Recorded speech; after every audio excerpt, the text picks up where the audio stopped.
এটা কি বলো তো? হ্যাঁ, ঠিকই ধরেছ, এটা হলো পালক পনির।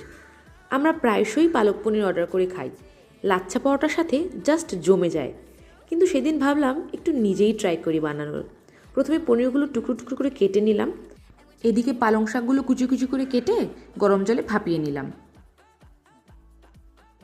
তারপরে মিক্সিতে কয়েকটা কাঁচা লঙ্কা দিয়ে পালং শাকগুলোকে একটু ঠান্ডা হওয়ার পর একটা স্মুথ পেস্ট বানিয়ে নিলাম।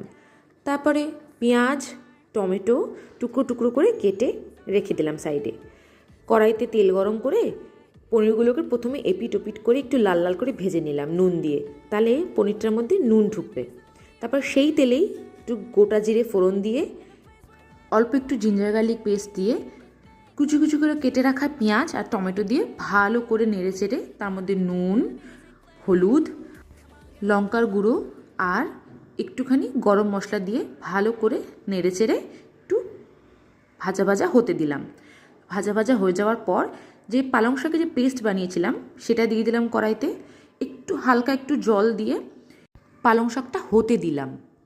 পালং শাকটা হয়ে যাওয়ার পর দিয়ে দিলাম পনিরগুলো। আর কি, রেডি। একটু নাড়াচাড়া করে এপিট ওপিট রেডি হয়ে গেল পালক পনির।